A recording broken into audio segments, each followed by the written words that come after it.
Tuhan boleh limpahkan buat setiap kita boleh merasakan pertolongan Tuhan, penyertaan Tuhan sampai saat ini. Mari Bapak Ibu Saudara, kita mau siapkan hati kita mau datang memuji menyembah Tuhan. Kita mau berikan waktu yang terbaik saat ini hanya untuk menyenangkan hati Tuhan Yesus. Haleluya. Terima kasih Tuhan.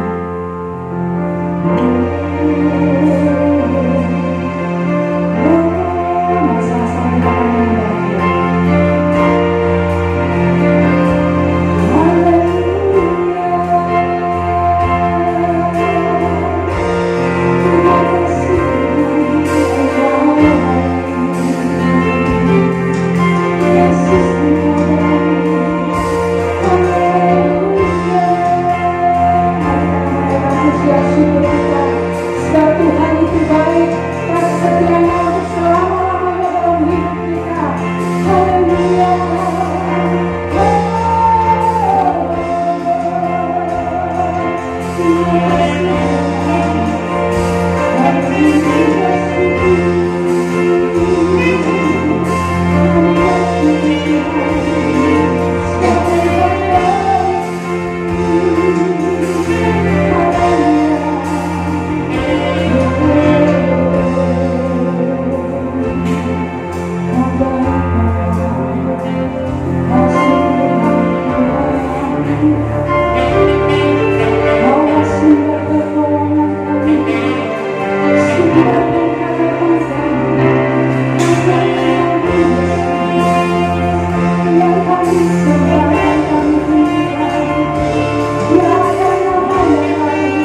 kita akan menyembah Dia. Pagi hari ini Tuhan, kami mau memuji, kami mau menikmati hadirat-Mu Tuhan. Kami mau menyatakan kasih syukur kami kepada-Mu untuk setiap pertolongan Tuhan sepanjang pekan ini Tuhan. Tangan kasih-Mu tidak pernah meninggalkan kami. Haleluya. Mari sama-sama Bapak Ibu Saudara, kita mau katakan, kita mau sembah Dia dengan sungguh-sungguh. Katakan Tuhan Yesus, Kau sungguh baik.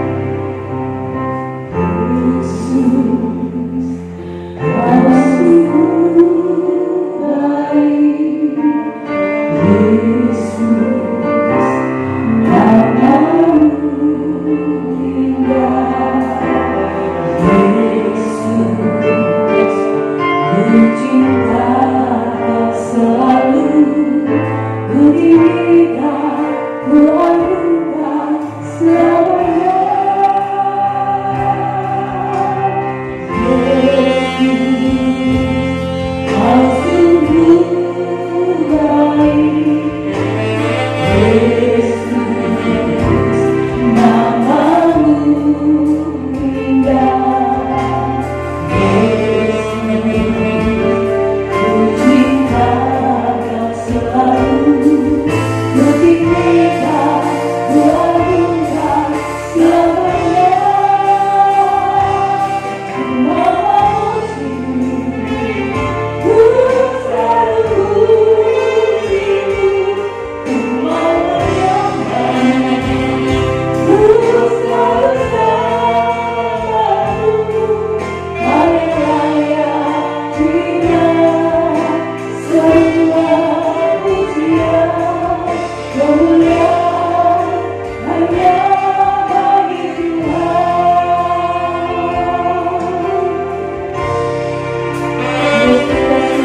Kita arahkan pandangan hati kita kepada Tuhan pada pagi hari ini, dan kita akan bersama mengakui bahwa sesungguhnya pertolongan kita dalam ibadah pada pagi ini datang dari Tuhan, Allah yang menciptakan langit bumi dengan segala isinya, Tuhan yang setia, yang tidak pernah Dia lupa dengan perjanjiannya, dan yang selalu setia dengan umatnya. Mari kita bersama menerima kiranya rahmat anugerah daripada Bapa di surga dan juga kasih sayang daripada Tuhan kita Yesus Kristus turun menyertai ibadah kita pada pagi hari ini, dari awal pertengahan sampai pada akhirnya. Haleluya, amin. Haleluya. Saya percaya Tuhan Yesus itu sungguh baik. Amin. Mari Bapak Ibu Saudara, kita mau bersuka-cita, kita boleh merasakan kebaikan Tuhan hari demi hari, pertolongan Tuhan, penyertaan Tuhan tidak pernah meninggalkan kita. Mari Bapak Ibu Saudara, kita mau bersorak-sorai, kita mau serukan dengan penuh sukacita, katakan Tuhan Yesus sungguh baik. Haleluya.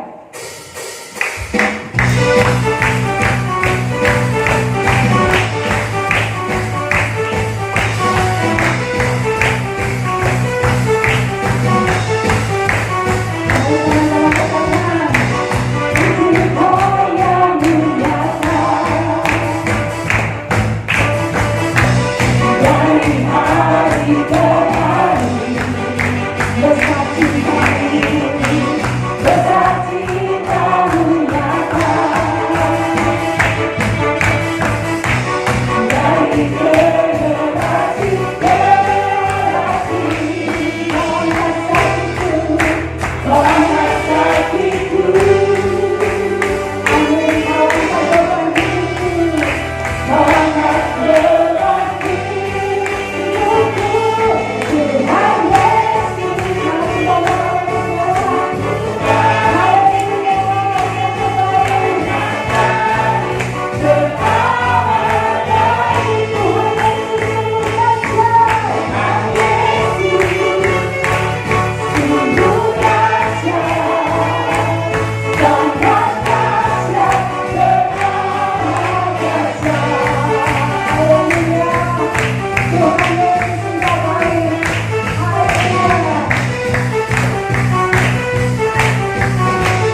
kali kita akan menyimak pada jemaat Minggu 16 Agustus 2020.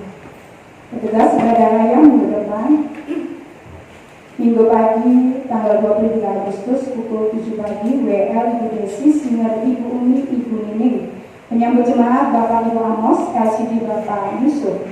Firman Tuhan Bapak Pendeta Budi C. Hartono. Tema doa dengan ucapan syukur. Petugas ibadah sore, BL Ibu Yani, Singer Ibu Eva, Ibu Siska. Penyambut jemaat Bapak Ibu Julius, LCD Bapak Puput. Firman Tuhan Bapak Pendeta Budi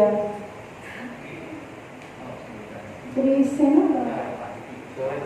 Oh, Pak Didi, Bapak Pendeta Didi Wahyudi.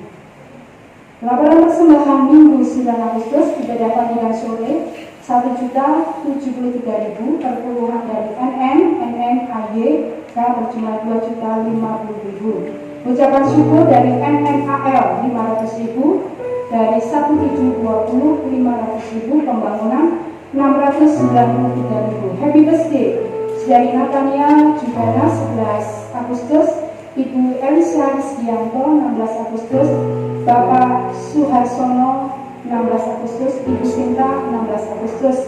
Kiranya Tuhan Yesus memberkati dengan panjang umur, kesehatan, dan kekuatan serta berkat yang melimpah. Berita duka telah berpulang ke rumah Bapa di surga Ibu Marina, istri dari Bapak Masam, pada hari Selasa tanggal 11 Agustus 2020 dan telah dimakamkan pada hari yang sama. Kami segenap majelis dan jemaat Gereja Purworejo ikut bersimpati sedalam-dalamnya. Kiranya Roh Kudus memberikan kekuatan serta penghiburan bagi Bapak Masam. Terima kasih. Mari Bapak Ibu Saudara kita persiapkan hati kita untuk mendengarkan kepada firman Tuhan. Kita tahu Bapak Ibu Saudara bahwa dunia masih bergejolak, pandemi belum berakhir. Kadang-kadang tantangan semakin berat. Apa yang kita inginkan, apa yang kita harapkan tidak sesuai.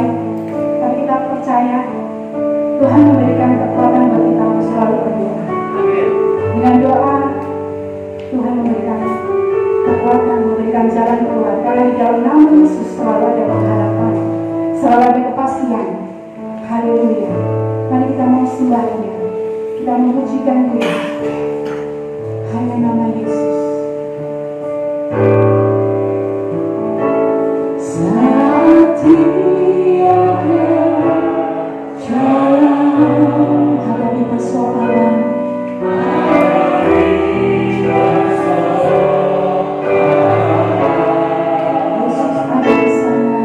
Yesus ada di sana dan memberi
Kami percaya di dalam nama-Mu ada kuasa.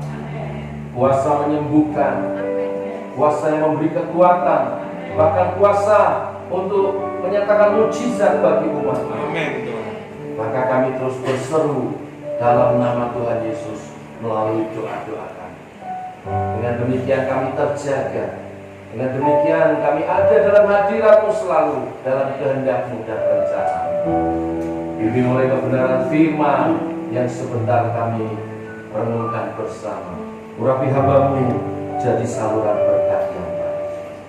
Biarlah umat-Mu menangkap kebenaran firman pagi hari ini. Hamba-Mu sampaikan yang adalah isi hati-Mu Bapa, untuk umat-Mu berjalan di dalamnya, dalam iman percaya, dan kebenaran firman dan roh. Hidup kami berkemenangan di dalamnya.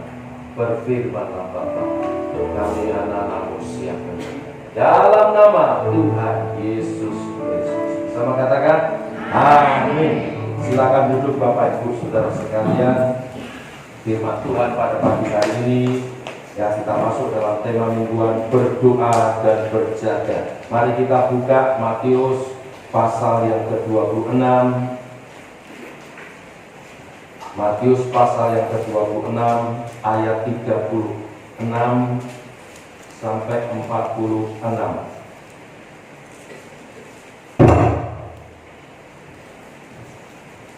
Matius pasal 26 ayat 36 sampai ke 46.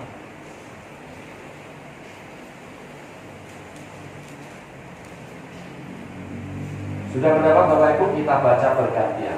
Saya ayat 36, Bapak Ibu 37 bergantian sampai ayat yang ke-46. Saya mulai lebih dulu. Maka sampailah Yesus bersama-sama murid-muridnya di suatu tempat yang bernama Getsemani. Lalu ia berkata kepada murid-muridnya, "Duduklah di sini sementara aku pergi ke sana untuk berdoa." Dan ia membawa Yesus dan berdoa serius. Maka mulailah ia merasa sedih dan getar. Lalu katanya kepada mereka, "Hatiku sangat sedih, seperti mau mati rasanya. Tinggallah di sini dan berjaga-jagalah dengan aku." Maka ia maju sedikit, lalu sujud dan berdoa. Katanya, "Ya Bapa-Ku, jikalau sekiranya mungkin, biarlah cawan ini lalu daripadaku. Tetapi janganlah seperti yang kukehendaki, melainkan seperti yang Engkau kehendaki." Setelah itu ia kembali kepada murid-muridnya itu dan mendapati mereka sedang tidur. Dan ia berkata kepada Petrus, "Tidakkah kamu sanggup berjaga-jaga 1 jam dengan aku? Berjaga-jaga dan berdoa, supaya kamu jangan jatuh ke dalam kegelapan. Roh yang penuh berakhir dan iman." Lalu ia pergi untuk kedua kalinya dan berdoa, katanya, "Ya Bapa-Ku, jikalau cawan ini tidak mungkin lalu, kecuali apabila aku meminumnya, jadilah kehendak-Mu." Dan ketika ia kembali pulang, ia mendapati mereka sedang tidur, sebab mata mereka sudah berat. Ia membiarkan mereka di situ, lalu pergi dan berdoa untuk ketiga kalinya dan mengucapkan doa yang itu juga. Sesudah itu ia datang kepada murid-muridnya dan berkata kepada mereka, "Tidurlah sekarang dan istirahat. Lihat, saatnya sudah tiba bahwa Anak Manusia diserahkan ke tangan orang-orang dosa.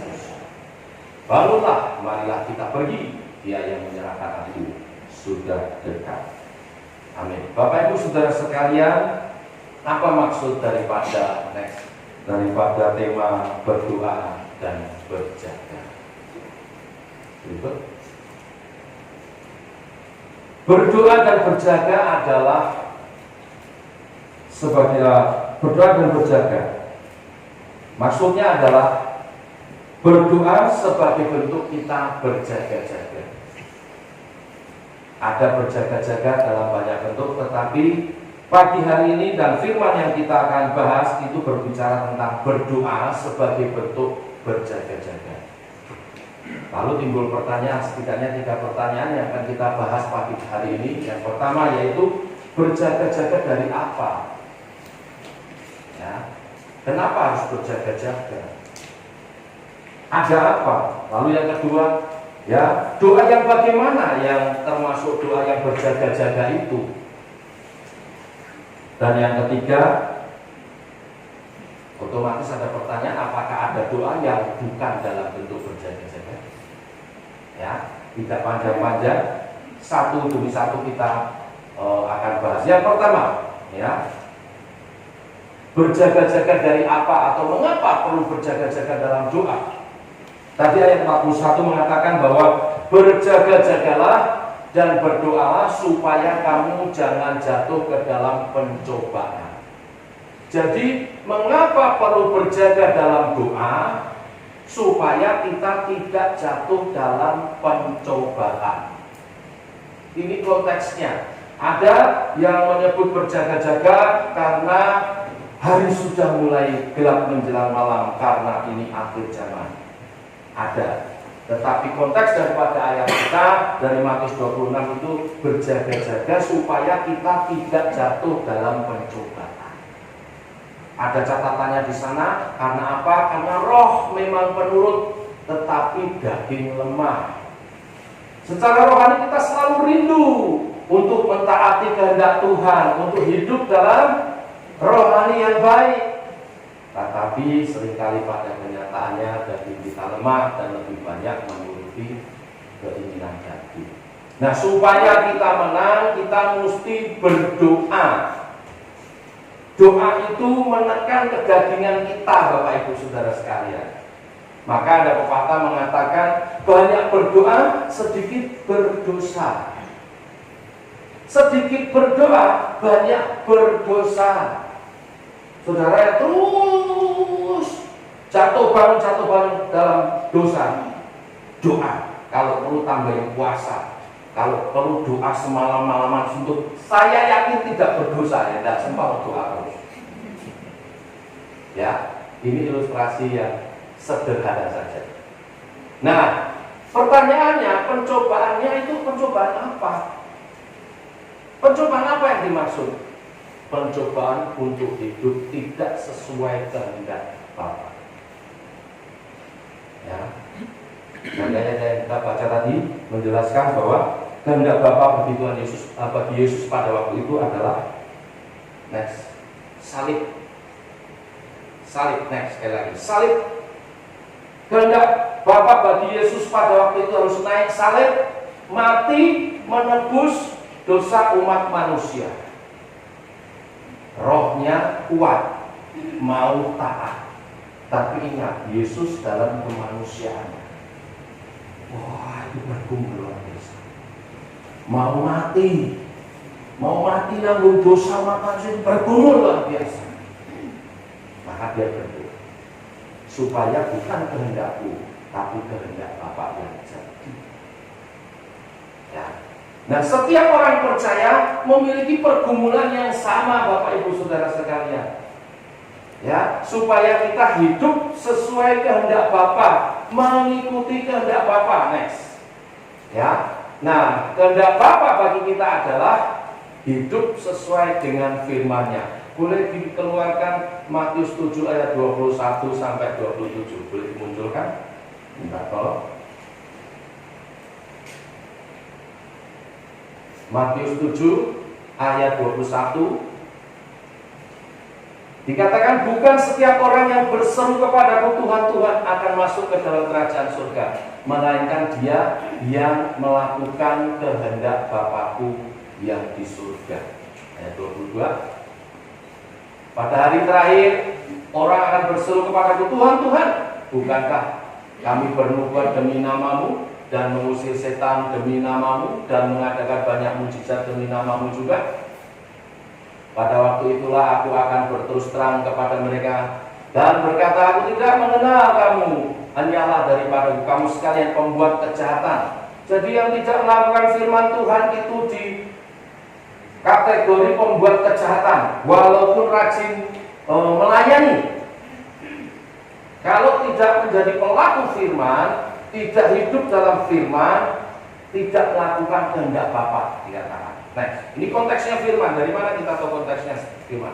Setiap orang yang mendengar perkataanku ini dan melakukannya, lalu diilustrasikan oleh Tuhan Yesus seperti orang yang bijaksana yang mendirikan rumah di atas batu dan seterusnya.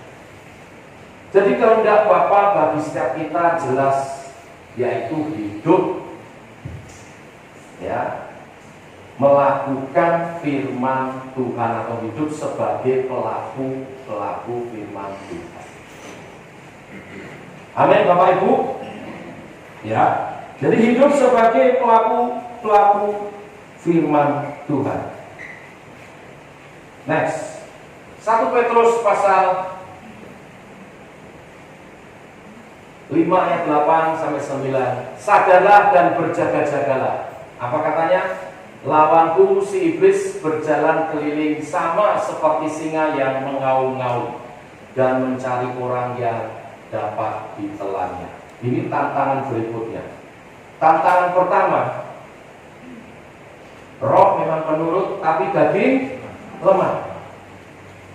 Ada kecenderungan kita lebih menuruti keinginan daging, keinginan diri kita sendiri, sehingga seringkali kita tidak menuruti kehendak Bapa. Ini tantangan pertama. Tantangan kedua, ya, tantangan pertama dalam diri kita sendiri, kedagingan kita. Tantangan kedua, ada si iblis yang digambarkan di sini mengaum-ngaum seperti singa, ya, keliling. Roda, Bapak Ibu Saudara sekalian, pagi siang malam. Ya, di dalam Ayub pasal 1 ayat 7, iblis itu berkeliling-keliling. Tuhan tanya, dari mana kamu keliling dunia? Untuk apa? Mencari orang yang tadi, yang lemah dagingnya, tapi nggak mau menekan kedagingannya dengan berdoa. Tekan, ya, dijatuhkan supaya apa? Tidak menuruti keinginan kehendak Bapa, lebih menuruti keinginan dagingnya. Ya, nah, apa katanya? Lawanlah dia dengan iman yang teguh. Melawannya dengan iman yang teguh. Nah, Roma 10 ayat 17, iman timbul dari pendengaran akan firman Kristus. Jadi di sini kuncinya ini, melawan iblis dengan firman Kristus. Melawan tipu daya iblis dengan firman Kristus. Kalau kita menghidupi firman, Bapak Ibu Saudara sekalian, firman itu, ya, akan melindungi kita. Coba kita baca satu ayat, 2 Timotius 3 ayat 16-17. Boleh dimunculkan dulu, 2 Timotius 3 ayat 16-17. 2 Timotius 3 ayat 16-17.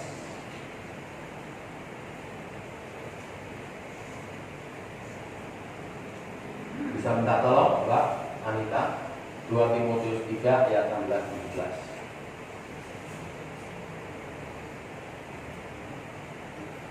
Saya bacakan saja. Ingatlah juga ayat 16, segala tulisan yang diilhamkan Allah memang bermanfaat untuk mengajar, untuk menyatakan kesalahan, untuk memperbaiki kelakuan, untuk mendidik orang dalam kebenaran. Dengan demikian, tiap-tiap manusia kepunyaan Allah diperlengkapi untuk setiap perbuatan baik, atau juga diterjemahkan untuk diperlengkapi untuk dapat melakukan kehendak Tuhan. Ya, diperlengkapi untuk setiap perbuatan baik atau untuk melakukan kehendak Tuhan. Segala tulisan yang diilhamkan ini firman Tuhan memang bermanfaat untuk mengajar, untuk menyatakan kesalahan, untuk memperbaiki kelakuan, dan untuk mendidik ke dalam kebenaran. Kita dilindungi oleh kebenaran firman. Dan gampangnya begini Bapak Ibu, saya ilustrasikan kalau kita menjadi pelaku firman, firman itu melindungi kita kayak seperti kalau kita naik mobil, ada kaca. Kaca di mobil ada berapa macam? Kaca di mobil ada berapa macam? Halo? 3. Yang pertama kaca spion. Kaca spion itu fungsinya apa? Membuat kita hati-hati supaya kita lihat ke belakang. Firman Tuhan menolong kita supaya kita menjalani kehidupan kita. Kehidupan yang kita tinggalkan itu tidak membahayakan orang lain. Seringkali ya, kita naik motor atau naik mobil ya, asal belok, asal lewat begitu saja, di belakang kita celaka. Kenapa? Kita nggak lihat yang di belakang. Tapi dengan melihat kaca spion kita tahu keadaan di belakang, lalu kita berhati-hati sehingga jalan kita tidak membahayakan orang lain, tidak meninggalkan hal yang berbahaya. Berapa banyak orang percaya tapi kehidupannya meninggalkan ya sesuatu yang tidak baik bagi orang lain di belakang. Dikasih oke-oke saja, rasanya biasa wae, yang di belakang cekel. Ya, perkataan kita menyakiti, perkataan kita ya melukai orang. Kita ajak rasanya ini jalan kayak orang naik mobil, belok nggak lihat belakang. Tapi kalau ada kaca spion yang benar ya, naik motor kalau saudara kaca spionnya nggak benar juga nggak berfungsi. Ya, terus sebab itu pakai kaca spion yang benar. Ada yang kaca spion yang standar. Ya, jangan ya kecil. Sudah tidak standar itu kalau kaca spion yang benar tuh beloknya begini ya, lampunya begini, bukan yang gini. Sudah begini kecil lagi, ya tidak standar, tapi ya iwet, tapi malah menutupi. Lalu kalau kita melihat ke belakang kita melihat dulu. Salah. Buktinya kalau kaca spion yang benar, tinggal lihat begini saja, kita bisa lihat apa yang di belakang sehingga tidak membahayakan.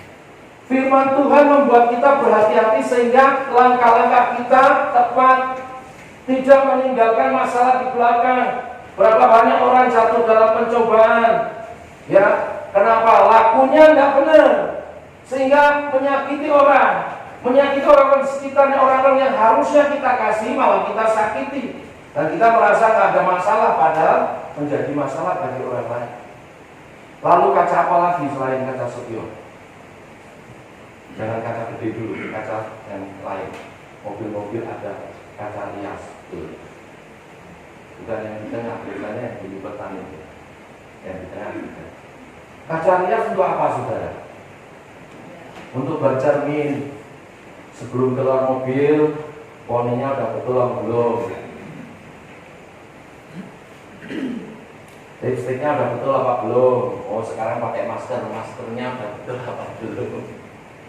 Ya, intinya untuk bercermin, untuk melihat diri kita sudah sesuai yang kita kehendaki, sudah sesuai firman Tuhan atau enggak, sudah sesuai kehendak Tuhan atau belum. Firman Tuhan itu menjadi cermin bagi kita.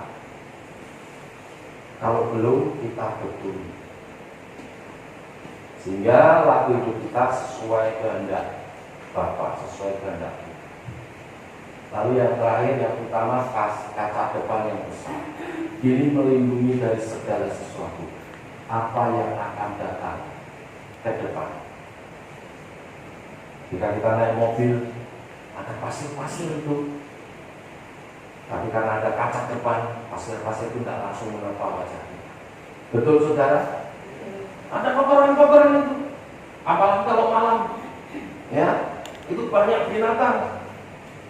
Kalau naik motor, tidak pakai kacamata, waduh, bisa bengkak saudara matanya. Kita kaca depan kita terhalang. Kita tidak tahu apa yang terjadi di hadapan kita. memang ada langkah-langkah yang kita harus imani. Pemerintah Indonesia, ya, virusnya sudah ditemukan, sudah diuji coba, uji cobanya berhasil, uji Tuhan, tapi masih jauh, kita tidak tahu. Hanya firman yang melindungi. Nah, mendoakan orang sakit itu dasarnya firman, menjalani hidup benar itu dasarnya firman. Orang percaya itu semua dasarnya firman. Ini yang melindungi kehidupan kita, Bapak Ibu Saudara sekalian. Ya, selain ilustrasi daripada firman itu seperti kaca dalam mobil, firman itu seperti protokol kesehatan, Bapak Ibu Saudara sekalian. Ya, untuk supaya tidak membahayakan orang lain, jaga jarak, pakai masker, itu untuk melindungi kita. Ya, untuk diri kita sendiri, cuci, bersih-bersih cuci tangan, itu untuk melindungi diri. Koreksi diri. Lalu tadi pakai masker untuk melindungi yang ada di depan kita. Bapak Ibu Saudara sekalian, orang percaya, perhatikan statement ini, apapun keadaannya, bila tidak hidup dalam kehendak Bapa, dia sudah kalah. Kita bersyukur, walaupun murid-murid tertidur, Yesus tetap terjaga dalam doanya, sehingga dia mengambil keputusan untuk sesuai dengan kehendak Bapa, sesuai dengan rencana Bapa. Bukan kehendakku, kehendakmu yang jadi Bapa. Kita bersyukur. Ini menjadi contoh teladan bagi setiap kita. Ya. Tapi statement ini penting. Orang percaya apapun keadaannya, engkau merasa sekarang baik-baik saja, tapi bila engkau tidak dalam kehendak Bapa, sudah kalah. Karena kehidupan bukan dalam dunia ini saja, sampai kepada kita. Oleh sebab itu, kita mesti hidup dalam kehendak Bapa. Nah, ini yang pertama. Yang kedua, Bapak Ibu Saudara sekalian, bagaimana berdoa yang membuat kita terjaga?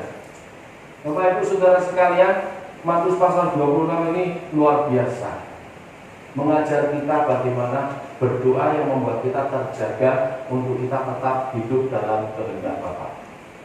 Ya, yang yaitu dengan berdoa dalam komunitas rohani yang positif atau komunitas doa. Jadi berdoa yang membuat kita terjaga supaya kita tetap hidup dalam kehendak Tuhan, tidak jatuh dalam pencobaan, adalah berdoa dalam komunitas rohani yang positif. Apa dasarnya, Bapak Ibu Saudara sekalian? Dasarnya adalah karena semua orang butuh teman. Amin. Semua orang butuh teman. Ada yang tidak mau ditemani? Kalau ada yang mau tidak mau, ada yang mau tidak, ada yang mau tidak ditemani, tinggal diutang atau dikutuk. Tapi semua orang butuh teman, dan teman yang baik ada di dalam komunitas rohani yang positif. Next, Yesus juga butuh teman. Buktinya apa? Ia mengajak Petrus, Yakobus, dan Yohanes untuk berdoa bersama. Yesus juga butuh teman. Dalam kemanusiaan dia butuh teman. Dalam keilahiannya apakah dia sendiri? Tidak. Allah kita Bapa, Putra, dan Roh Kudus. Itu kesatuan, komunitas. Jadi kalau ada orang Kristen tidak senang kumpul, abnormal. Betul, karena ini kodrat kita itu komunitas. Memang saya tidak menganjurkan tidak sesuai protokol ya, kumpulnya yang bagaimana. Kita bisa siasati kok sesuai protokol kumpulnya, ya toh, di udara. Ya, tapi yang seminggu sekali jangan kelewat, yang tetap kita menjaga. Ya, Yesus butuh teman. Apa buktinya? Dia mengajak Petrus, Yohanes, dan Yakobus. Ya, juga di dalam kisah ini kita melihat Yesus juga curhat. Next. Teman kan salah satunya buat curhat toh, menemani toh. Yesus curhat, dia berkata, hatiku sangat sedih. Seperti apa? Mau mati rasanya. Hatiku sangat sedih, ayat 38. Seperti mau mati rasanya. Tinggallah di sini dan berjaga-jagalah dengan aku. Teman ini, saudara pernah merasa mau mati? Beratnya pergumulan, rasanya pengen mati, manusiawi. Saya bilang manusiawi. Tapi jangan sendirian, itu yang bahaya. Ya, itu yang bahaya, yang sendirian. Apakah kalau bersama teman tidak bahaya? Kalau temannya tidak baik juga bahaya, malah bareng-bareng minum racun baygon, atau bareng-bareng sesat hidup kita. Inilah pentingnya komunitas rohani yang positif. Kembali ke slide-nya. Mengapa banyak kasus orang bunuh diri? Mengapa ada orang menggantungkan dirinya bukan kepada Tuhan tapi kepada pohon, kepada tiang-tiang? Mengapa? Mengapa ada orang yang minum baygon rasa stroberi? Karena tidak punya teman, tidak punya teman yang positif, yang rohani. Maka Bapak Ibu, walaupun kita sedang dalam pandemi corona, kita mesti jaga komunitas kita. Amin. Jejaring komunikasi jangan putus. WA group itulah saat-saat yang penting untuk dipakai komunitas rohani yang positif. Ya, tapi jangan terlalu banyak yang melekar-melekar itu, ngobrolnya kan gak karu-karuan itu. Pakai yang positif, yang membangun. Maaf, kadang-kadang bukan jemaat, hamba Tuhan saja, grup hamba Tuhan ya, bukan grup kita. Waduh, melekarnya minta ampun. Waduh, buruannya wah. Ya itu juga penting buruan sedikit. Kadang-kadang kita perlu humor segar, ya, tapi tetap ingat yang membangun, yang positif. Amin, Bapak Ibu. Kita saling menguatkan satu dengan yang lain, saling menopang. Ya. Apa ada berdoa yang tidak berjaga-jaga? Ya ada. Tapi saya tidak bahas. Tapi saya bahas berdoa yang berjaga-jaga adalah komunitas rohani yang berdoa bersama. Makanya ya kita gereja ada program berdoa. Pagi saya buat ya doa pagi online. Siang ada doa pagi bersama Bapak Gembala. Malam masih diingatkan berdoa, merenungkan firman. Wah, ini selengkap. Ini supaya apa? Terus berkelanjutan, terus berkelanjutan. Karena dengan demikianlah kita terjaga, Bapak Ibu. Jangan lupa dibuka ya. Itu buatnya nggak susah, nggak gampang. Bukan masalah nggak gampangnya saja, tetapi tujuan utamanya supaya Bapak Ibu berjaga-jaga apapun dalam keadaan apapun, kita tetap dalam kehendak Tuhan. Next, yang ketiga, ya, dasar firman komunitas doa yang terjaga, yang berjaga. Yang pertama, Yakobus 5 ayat 16, minggu lalu kita bahas. Doa orang benar bila dengan yakin didoakan, sangat besar kuasanya. Amin. Sudah berdoa sebagai orang-orang benar, menjadi pendoa syafaat bagi bangsa ini. Amin. Saya yakin virus vaksinnya ditemukan, itu semua juga karena doa-doa kita semua. Bahkan saya yakin yang terutama karena doa-doa. Ya. Nah, doa orang benar sangat besar kuasanya. Ini Elia yang berdoa seorang diri, apalagi kalau doanya bareng-bareng Bapak Ibu, banyak orang, akan lebih sangat besar. Makanya ayat berikutnya dikatakan Matius 18, 19, 20, ini ayat enak sekali. 18, 19, 20. 18, 19, 20. 2 atau 3 orang bersepakat dalam nama Tuhan Yesus, Minta apa saja Tuhan berikan. Maka kita berdoa dalam komunitas. Ya, berdoa dalam komunitas besar kuasanya. Suami istri berdoa bersama, saling mengingatkan. Prinsip tadi itu. Ya, satu ada yang ketiduran, satu ada yang mengingatkan. Satu ada yang kelelahan. Satu sudah mulai kegaduhan. Hati-hati. Hati-hati. Saling. Bahkan hamba Tuhan juga butuh didukung Bapak Ibu. Makanya Yesus ngajak anak-anak muridnya saling mengingatkan, berjaga-jaga kitanya. Ya, yang terakhir. Ini ayat juga menarik. Lukas 18 ayat 1-8, tidak usah dibaca, tapi boleh dibaca di rumah. Perumpamaan tentang hakim yang lalu diceritakan di sana seorang janda yang punya kasus, punya masalah.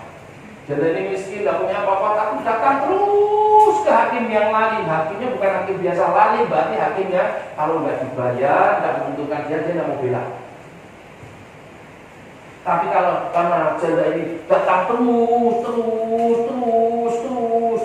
menggambarkan doa yang terus-menerus, tidak jemu-jemu, akhirnya ditolong juga. Apalagi Bapak di surga. Tapi ayat ini mengajarkan doa yang terus-menerus. Berjaga-jaga itu terus-menerus. Nah, bagaimana terus-menerus kalau kita sendirian? Terus-menerus supaya tidak berhenti. Satu kecapaian, satu doa. Satu kecapaian, satu doa. Maksudnya saling mengingatkan tadi itu. Hati-hati. Iblis polisi, hati-hati. Awas kamu ditelan. Giliran dia yang telan, yang lainnya itu kedagingan, jangan saling. Tapi jangan kalau diingatkan marah ya, itu tidak positif. Ingat komunitas rohani yang positif. Positif itu saling mengingatkan dan tidak pakai marah. Amin. Sampai Yesus datang menjemput gerejanya, kita ada di sana. Akhirnya Bapak Ibu Saudara sekalian, saudara akan terjaga. Kita semua akan terjaga bila kita ada dalam komunitas positif yang rohani. Di sana kita akan terus dibentuk seperti bejana makin indah, makin serupa Kristus yang hidup hanya menuruti kehendak Bapa. Yesus dalam Matius pasal 26 ini mengajarkan bagaimana kita berdoa dan berjaga-jaga dalam komunitas rohani. Amin. Mari kita datang pada Tuhan. Mengiringmu seumur hidupmu, masuk dalam rencanamu Bapa. Pikiranku, kehendakku, ku serahkan padamu. Harapanku hanya di dalammu, bukan teguh bersamamu Tuhan. Jadikanku berjalan untuk memuliakan. Saya undang semua bangkit berdiri. Haleluya.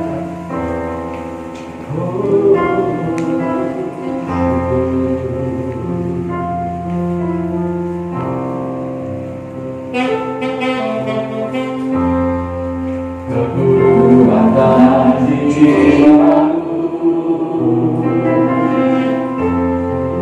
ketenangan bagiku, ada dalam hadiratmu.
kecil adalah keluargamu masing-masing. Pagi hari ini ambil komitmen, suami engkau menjadi berdoa syafaat istri yang anak. Para istri engkau menjadi berdoa syafaat bagi suamimu dan anak-anakmu. Demikian juga anak-anak bagi orang tuanya. Kehendak Bapa adalah kita hidup dalam kasih. Kasih tidak sendiri, kasih tidak egois, kasih memikirkan orang lain. Mulai dari keluargamu, engkau mulai juga mendoakan keluarga-keluarga yang lain. Dalam kesatuan komunitas Gereja Isa Masih ini, mari kita bangun. Masanya makin dekat, saudara. Iblis terus bekerja supaya kita jatuh untuk meninggalkan kehendak Bapa untuk hidup, mencari kehendak kita sendiri, memuaskan kehendak kita sendiri. Bahkan dengan tipu dayanya, dengan ketakutan dunia yang menderu, membuat kita lupa adalah lebih yang terutama di dalam hadirat Tuhan dalam doa-doa. Maka Tuhan memberi contoh, Yesus memberi contoh, tidak tinggalkan doanya sampai kehendak Tuhan digenapi. memberi waktu masing-masing berdoa. Saya memberi waktu masing-masing berdoa. Doakan keluargamu, pasanganmu, kehidupanmu. Doakan saudara, doakan gereja ini, doakan kebersamaan kita. Ambil waktu berdoa. Bukan banyak kesyukuran.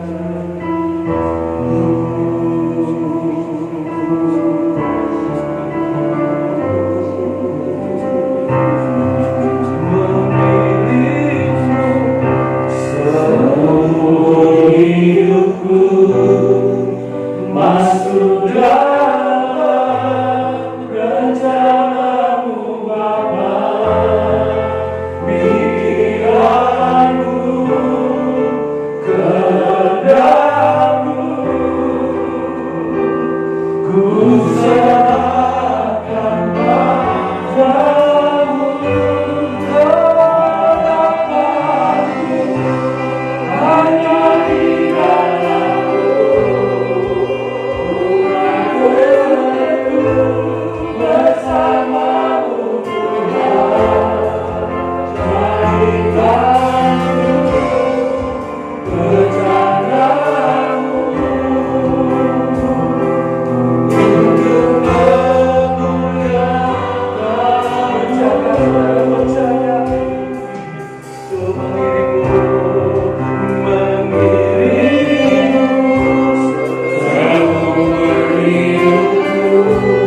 untuk masuk dalam rencana-Mu Bapa, pikiranku, kehendak-Mu, ku serahkan padamu.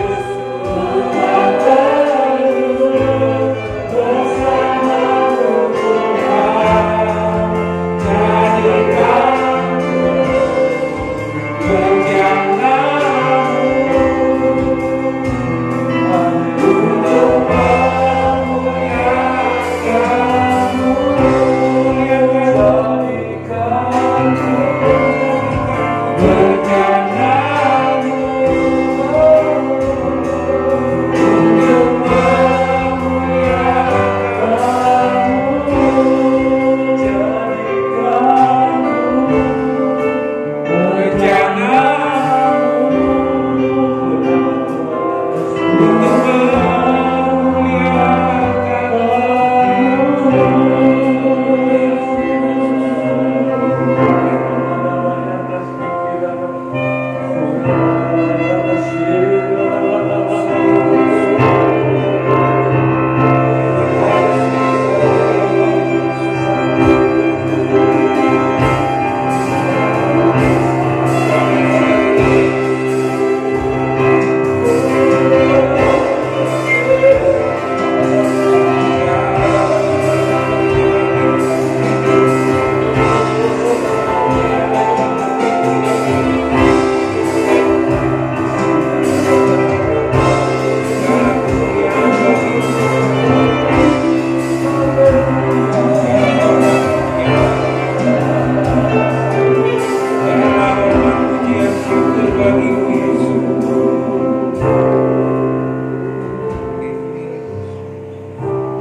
Kuatkan kami Tuhan, dan biar kami saling menguatkan dalam doa-doa kami bersama. Kami menjadi komunitas positif, rohani yang positif, yang membangun satu dengan yang lain. Tidak waktunya lagi kami hanya memikirkan diri kami sendiri, karena kami tidak akan bertahan bila kami sendiri atau menyendiri. Kami perlu bersatu, membaur dengan yang lain Tuhan, melalui komunitas doa. Tuhan tolong gereja Salmasi Purworejo ini setiap jemaat-Mu Tuhan bisa tetap bertumbuh dalam iman percayanya. Ada selalu dalam kehendak-Mu Tuhan, ada selalu dalam rencana-Mu, ada selalu dalam rancangan-Mu Tuhan, supaya kami tidak jatuh, tidak Tuhan satu-satu gugur. Tuhan Kau tolong Tuhan supaya kami terus bertumbuh dalam Tuhan.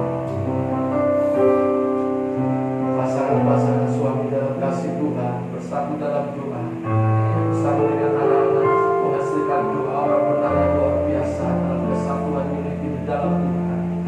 Tuhan berkati melalui kesatuan ini untuk menjadi kesaksian bagi dunia. Di dalam kesulitan justru anak-anak Tuhan menjadi kesaksian yang luar biasa karena doa-doa ini, karena kesatuan, karena firman digenapi atas kehidupan kami.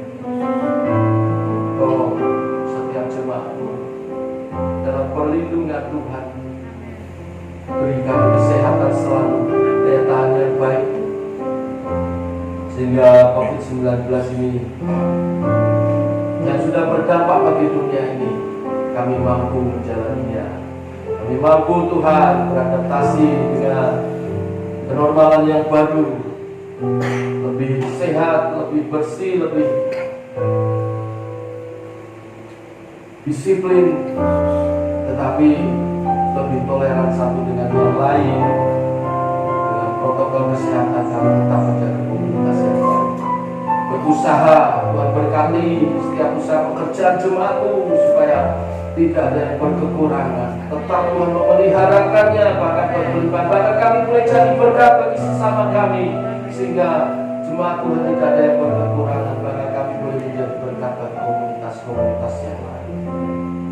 Terima kasih pemeliharaan penyertaan sampai pada saat ini. Jemaat dalam perlindungan dan penyertaan daripada Tuhan. Terima kasih.